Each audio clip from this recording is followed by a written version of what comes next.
Ces victoires démoniaques ont été obtenues grâce à la franc-maçonnerie, une société secrète inspirée par le démon sous couvert de philanthropie, parce que le démon trompe toujours par les mêmes fausses promesses, et la franc-maçonnerie redit son slogan qui n'a pas changé depuis le jour où il tentait Adam et Ève. Vous serez comme des dieux, vous serez heureux, vous comprendrez mieux les choses, vous serez vos propres maîtres. Aujourd'hui, notre Seigneur est conduit par le Saint-Esprit dans le désert et l'Évangile ajoute « pour y être tenté dans le démon ». L'Église veut remettre sous nos yeux la grande lutte qui oppose le bon Dieu et le diable. Cette lutte qui a commencé lors de la chute des anges, qui s'est poursuivie au paradis terrestre lors de la tentation d'Adam et Ève, qui a pris un tournant décisif lors de la venue de notre Seigneur sur terre, avec sa tentation au désert et surtout sa victoire du vendredi saint, et lutte qui durera jusqu'à la fin du monde. L'enjeu de cette lutte, c'est la race humaine. Et le combat est terrible, mes bien chers frères. Avant de parler de cette lutte, il faut rappeler une vérité de foi. C'est toujours avec la permission de Dieu que le diable agit contre nous. Un jour, sainte Françoise Romaine était à genoux au pied du lit d'une de ses sœurs malades. Elle était la supérieure. Et le démon se jeta sur elle. Il la jeta par terre avec un grand bruit et la traîna violemment jusqu'à la porte de la chambre. Sainte Françoise se releva et se mit aussitôt en prière. « Ce n'est rien, dit-elle aux sœurs. Tenez-vous en repos et priez. Le diable ne fait que ce que Dieu lui permet. » Une autre nuit, alors qu'elle était en oraison, en prière, le diable la prit par les cheveux et la porta sur la terrasse, le balcon. Il la suspendit au-dessus de la route qui passait en dessous, et sainte Françoise se confia à la bonté de Dieu qui la remit en sûreté dans sa cellule. Le diable donc ne peut rien faire contre la volonté de Dieu, spécialement contre les saints et ceux qui s'efforcent de vivre saintement. Dans son traité de l'enfer, sainte Françoise Romaine donne des indications supplémentaires sur ce que peuvent faire les démons. Et nous allons nous appuyer sur ce livre approuvé par l'Église pour décrire la grande bataille entre les hommes et les démons. Sainte Françoise Romaine a vu la révolte des mauvais anges et la chute horrible qu'elle leur a méritée. Cette chute ne fut pas aussi profonde pour certains démons que pour d'autres. Les mauvais anges représentent un tiers de tous les anges. Et parmi eux, parmi les mauvais anges, un tiers est demeuré dans les airs, un tiers s'est arrêté sur la terre et le dernier tiers est tombé jusqu'en enfer. Cette différence dans les châtiments correspond aux circonstances de leur faute. À la fin du monde, évidemment, tous les démons se retrouveront en enfer. En attendant, il y a ceux qui ont embrassé complètement la cause de Lucifer lors de sa révolte, et donc qui se sont ouvertement révoltés contre Dieu, et d'autres qui sont restés indifférents, neutres. Les premiers, ceux qui se sont révoltés ouvertement, ont été immédiatement précipités en enfer, d'où ils ne sortent jamais, sauf permission spéciale de Dieu, quand il veut frapper la terre de grandes calamités. Et plus on se rapproche de la fin du monde, plus ils ont la permission de sortir de l'enfer. Les autres, ceux qui sont restés indifférents, ont été jetés une partie dans les airs et une partie sur la terre, et ce sont ces derniers qui sont sur la terre qui nous tentent. Ceux qui sont dans les airs sont responsables du mauvais temps, des tempêtes, des orages, de la grêle, des inondations. Leur intention, leur but, c'est de faire du mal aux hommes, surtout en diminuant leur confiance en la divine providence et en les faisant murmurer contre la volonté de Dieu. Donc, quand on se plaint du mauvais temps, on fait le jeu du démon au lieu de se résigner patiemment. À la tête de tous les démons se trouve Lucifer, qui voulut être l'égal de Dieu dans le ciel. Il est le monarque des enfers, mais un monarque enchaîné et plus malheureux que tous les autres démons. Il ne sort pas de l'enfer, sauf exceptionnellement. comme pour tenter notre Seigneur au désert. Lucifer était le plus noble des anges et son orgueil en fit le plus méchant de tous les démons. C'est pour cela que la justice de Dieu l'a donné pour roi à tous les damnés, avec la puissance de les gouverner et de les punir selon ses caprices. On l'appelle le tyran de l'enfer. Dans le ciel, les bons anges sont divisés en 9 chœurs, répartis en 3 groupes qu'on appelle des hiérarchies.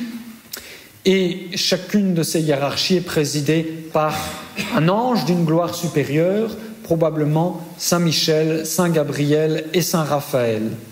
Plus les anges sont élevés dans la hiérarchie, plus ils sont proches de Dieu.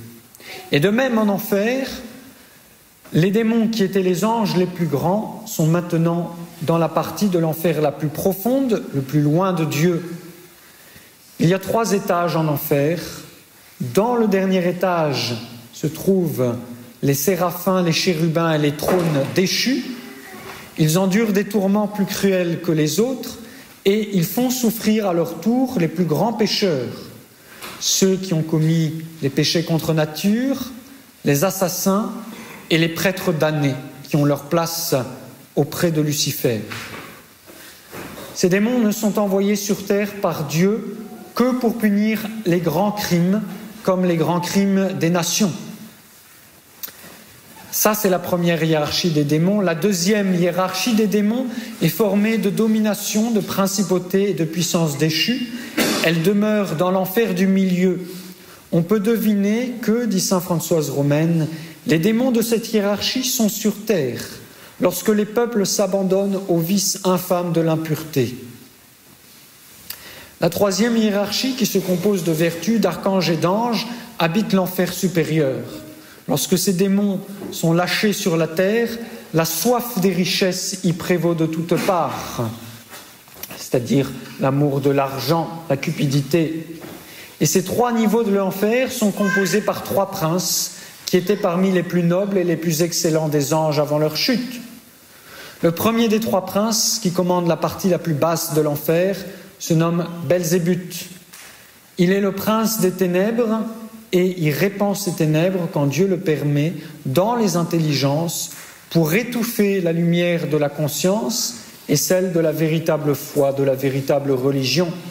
C'est donc lui qui aveugle la France apostate, c'est lui qui aveugle les modernistes, c'est lui qui aveugle les Juifs touchés d'orgueil et de jalousie envers notre Seigneur et qui disait à notre Seigneur, c'est par Belzébuth, prince des démons, qu'il chasse les démons.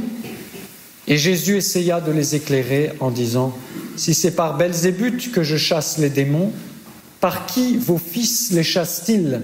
Il y avait parmi les Juifs des exorcistes, et c'est pourquoi notre Seigneur leur dit, par qui vos fils chassent-ils les démons? C'est pourquoi ils seront eux-mêmes vos juges. C'est Saint Michel qui s'oppose à ce prince de l'enfer Belzébuth. Ensuite, il y a Asmodée. Asmodée était dans le ciel un chérubin qui est aujourd'hui l'esprit impur qui pousse à tous les péchés déshonnêtes. C'est lui qui a tué les 7 maris de Sarah dans l'Ancien Testament jusqu'à ce que le jeune Tobie épouse Sarah avec un cœur pur et fit ce que l'ange Raphaël lui dit de faire, à savoir prier et se contenir pendant les 3 premières nuits après la noce. Asmodée est donc l'ennemi de saint Raphaël et règne sur l'enfer du milieu. Lorsqu'on est sous son emprise par les péchés impurs, il faut prier saint Raphaël. Le 3e prince s'appelle Mammon. C'était autrefois un trône et maintenant il préside au péché que fait commettre l'amour de l'argent, l'attachement au bien de la terre, qui endurcit le cœur. Mammon règne sur l'enfer du dessus. C'est de lui que notre Seigneur disait « Vous ne pouvez pas servir de maître, vous ne pouvez pas servir Dieu et Mammon ». Je n'ai pas trouvé d'indication dans ce sens, mais on peut logiquement supposer qu'il s'oppose à Saint Gabriel, dont le nom signifie la force de Dieu. La force des impies, c'est le pouvoir qu'ils ont par l'argent. La force des bons vient du Verbe incarné, l'incarnation qui fut annoncée par l'ange Gabriel. Les trois chefs des démons représentent les trois concupiscences, la trinité du mal, si vous voulez. La concupiscence de la chair, Asmodée, l'orgueil de la vie, Belzébuth, et la concupiscence des yeux ou l'amour des richesses. On désire tout ce que l'on voit, c'est Mammon.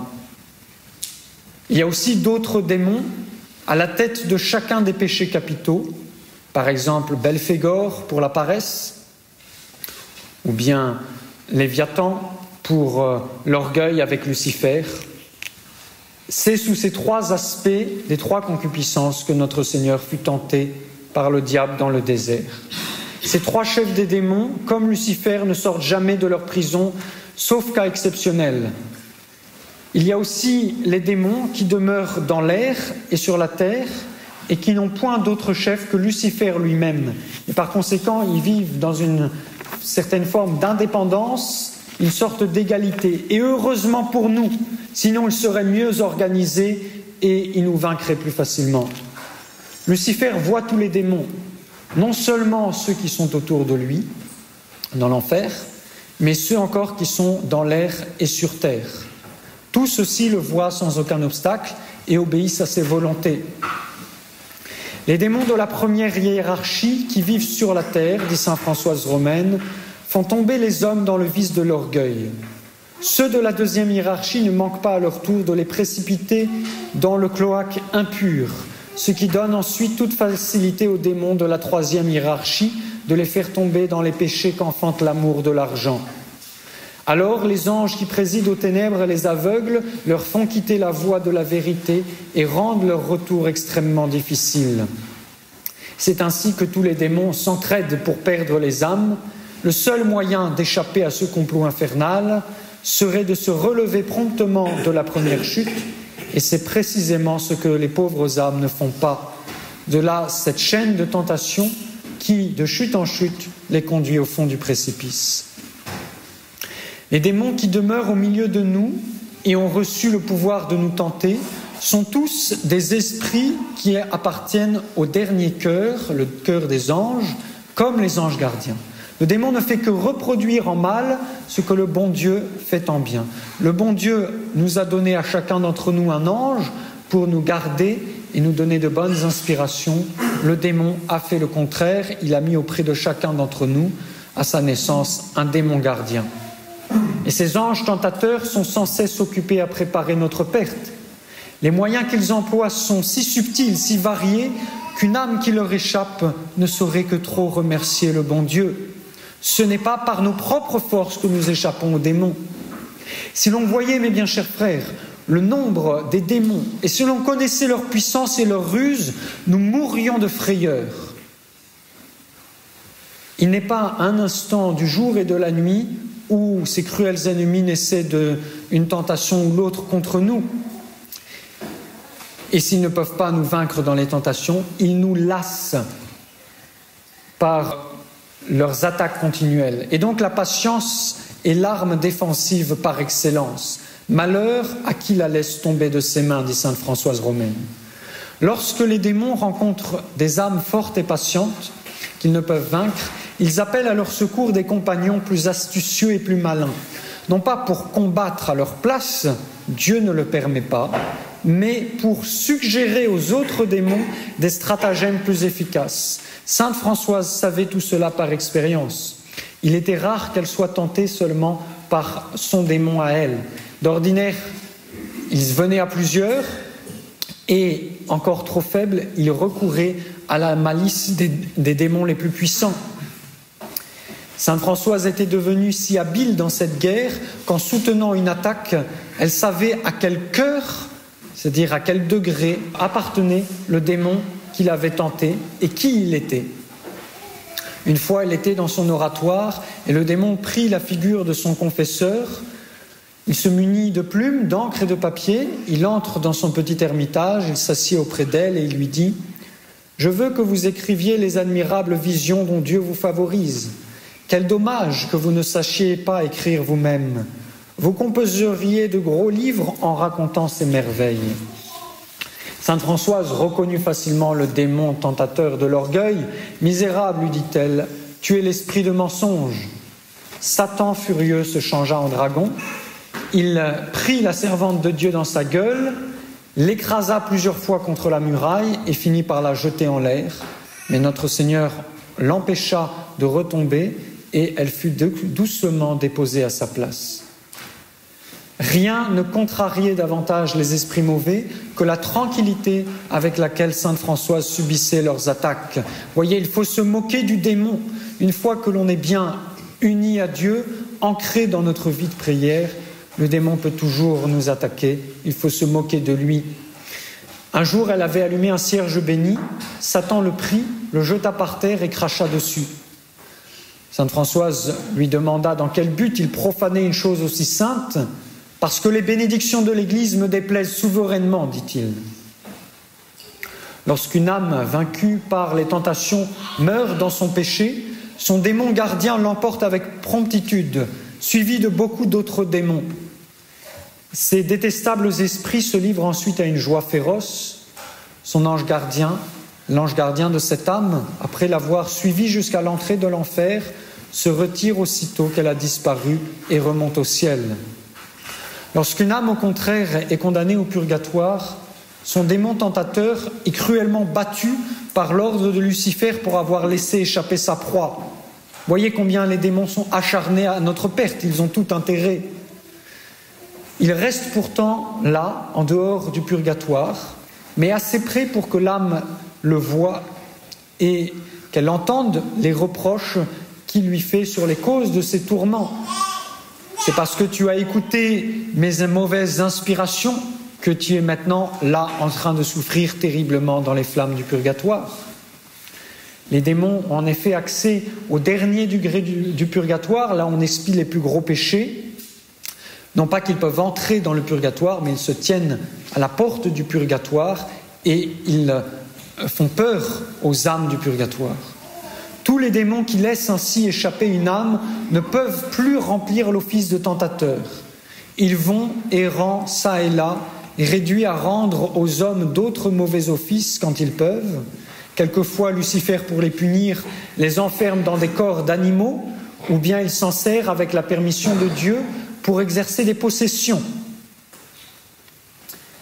Les démons, au contraire, qui ont réussi à perdre les âmes auxquelles Lucifer les avait attachées, après les avoir portés dans les enfers, ils reparaissent sur la terre, couverts de gloire parmi les autres démons, et ils jouent un rôle plus grand que jamais dans la guerre qu'ils font aux enfants de Dieu. Ce sont eux que les autres démons appellent à leur secours, comme plus expérimentés et plus habiles quand ils ont affaire à des âmes fortes et généreuses qui se rient de leurs efforts. Il y a d'autres démons qui vivent au milieu de nous sans nous attaquer. Leur mission est de surveiller ce qui nous tente et de les châtier quand ils ne réussissent pas à nous faire tomber dans le péché. Chaque fois que les démons entendent prononcer dévotement le saint nom de Jésus, ils se prosternent spirituellement, non pas de bon cœur, mais contraints par la force. Sainte Françoise romaine en vit plusieurs qui, à ce nom sacré qu'elle prononçait, inclinèrent leur front avec un profond respect jusque dans la poussière. Le nom de Jésus, Marie, Joseph a un pouvoir extraordinaire contre les démons. Et lorsque les âmes vivent en état de péché mortel, les démons entrent en elles et les dominent de plusieurs façons, selon la quantité et la qualité de leur péché.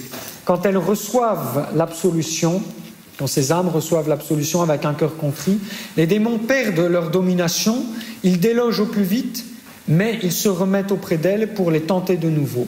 Mais leurs attaques sont moins vives parce que la confession a diminué leur force. Quelle importance de se confesser pour diminuer le pouvoir du démon sur nous.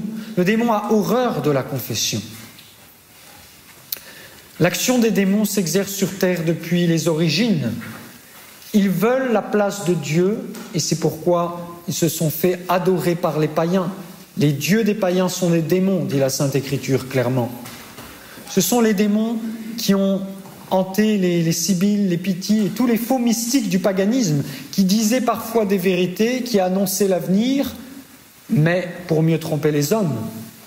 Et donc toute œuvre d'évangélisation est une bataille rangée contre les démons.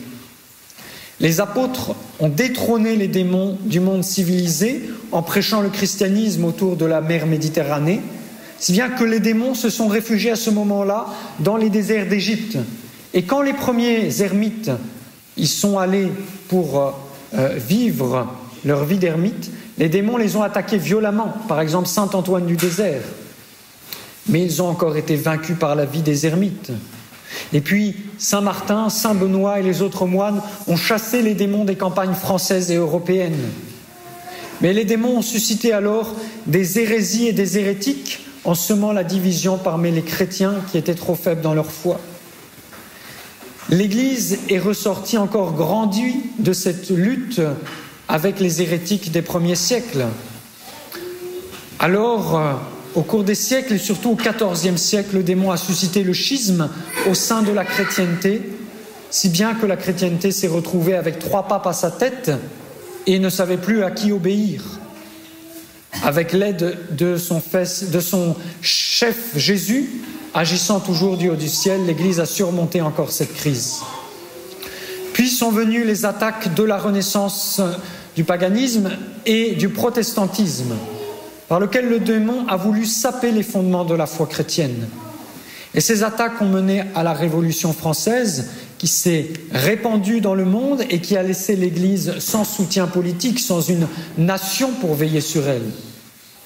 Ces victoires démoniaques ont été obtenues grâce à la franc-maçonnerie, une société secrète inspirée par le démon sous couvert de philanthropie, parce que le démon trompe toujours par les mêmes fausses promesses.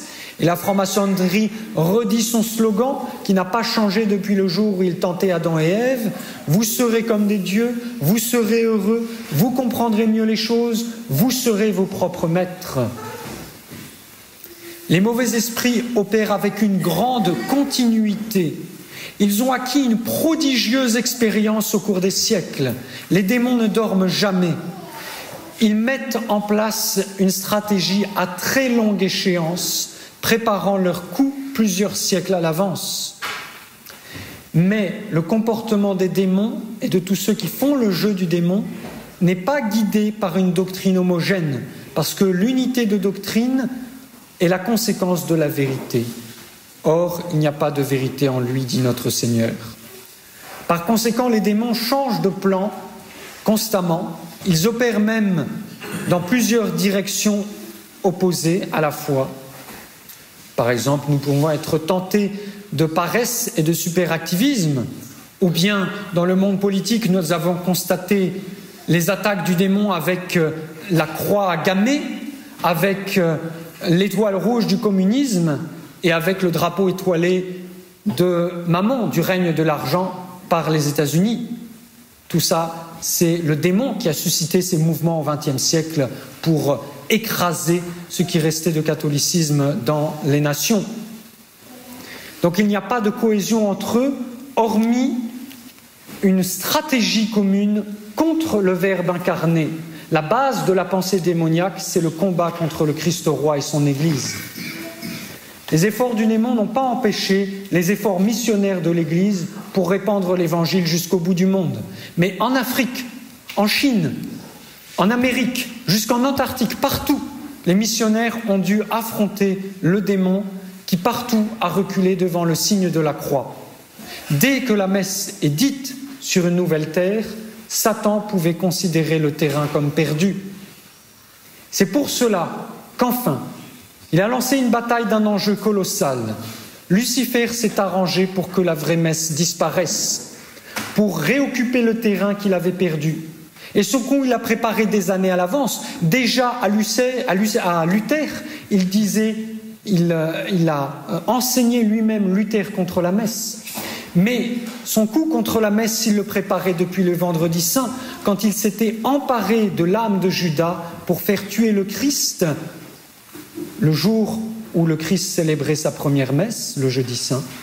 Et quand par sa mort ignominieuse, le Christ lui a infligé la plus terrible défaite en rachetant le monde et en le libérant de l'esclavage du démon, de sa tyrannie infernale, Satan a compris l'erreur irréparable qu'il avait commise et, aveuglé par son orgueil, il s'acharne maintenant sur la croix et sur la messe qui est le renouvellement du sacrifice de la croix.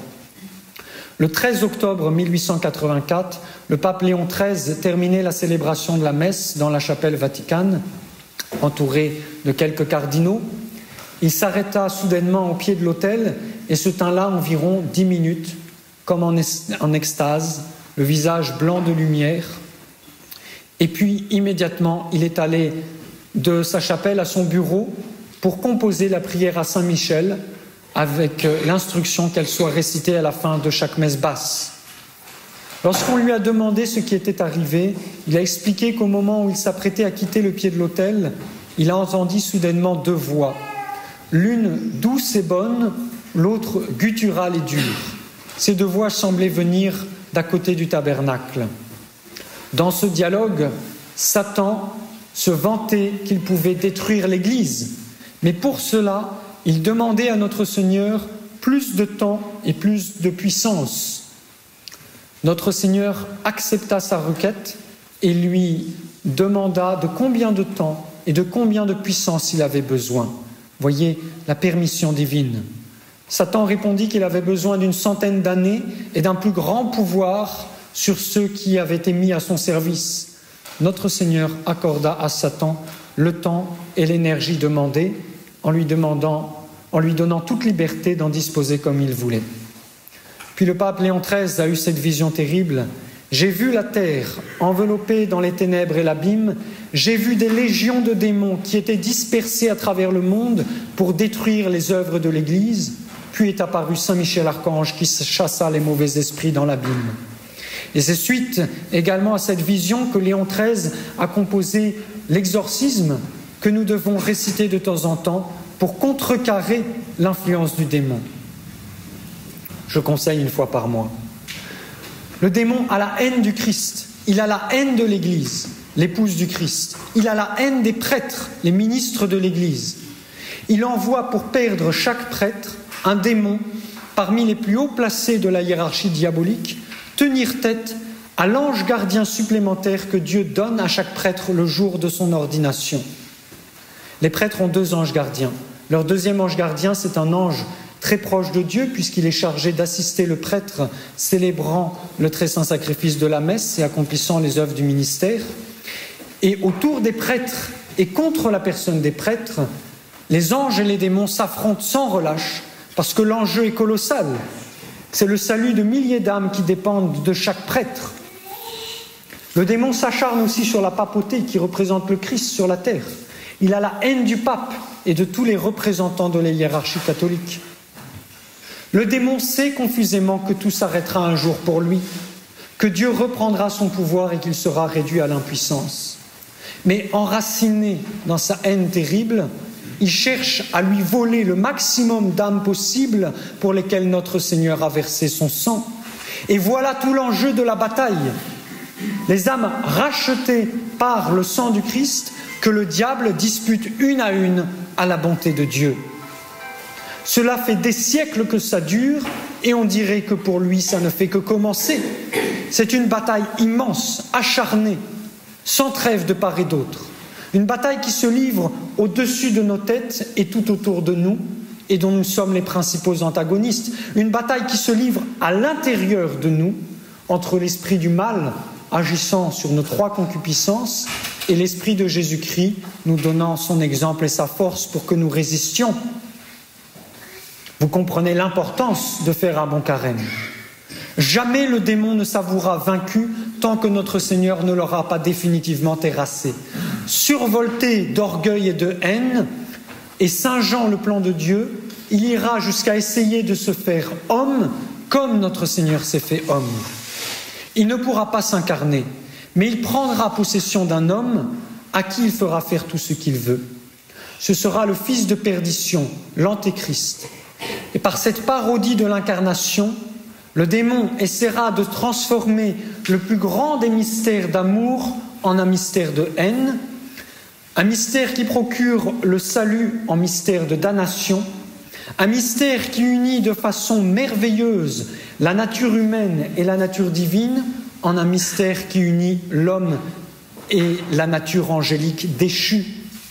Un mystère par lequel un homme s'assied à la droite de Dieu Tout-Puissant, l'ascension, en mystère par lequel l'homme devient l'esclave du démon et se prosterne devant lui. Un mystère de sainteté en mystère d'iniquité. Voilà ce que le diable cherche à mettre en place, travaillant sans relâche jusqu'à ce que les hommes lui rendent le culte qui est dû à Dieu en l'adorant. Mais au dernier moment, le Seigneur Jésus tuera l'Antéchrist par le souffle de sa bouche et le royaume de Satan sera terminé. Saint Hildegarde dit même que l'Antéchrist sera vaincu quand il essaiera de s'arroger la gloire du Christ en imitant l'ascension quand le Fils de l'homme est allé s'asseoir à la droite du Père. Voilà ce qu'elle dit. Quand le fils de perdition aura accompli tous ses desseins, il rassemblera ses croyants et leur dira qu'il veut monter au ciel. Au moment même de cette ascension, un coup de foudre le terrassera et le fera mourir. Comme Saint Pierre terrassa Simon le magicien qui s'élevait dans les airs par la force du démon, ainsi notre Seigneur terrassera l'Antéchrist. Mais en attendant, c'est à nous de combattre, de jeûner, de prier. Oui, le carême est nécessaire, c'est une offensive annuelle que l'Église nous demande pour briser le pouvoir de Satan. Imitons notre Seigneur au désert si nous ne voulons pas périr dans la bataille. Que Sainte Marie, Saint Joseph, Saint Michel et Sainte Françoise Romaine nous viennent en aide. Au nom du Père et du Fils et du Saint-Esprit, ainsi soit-il.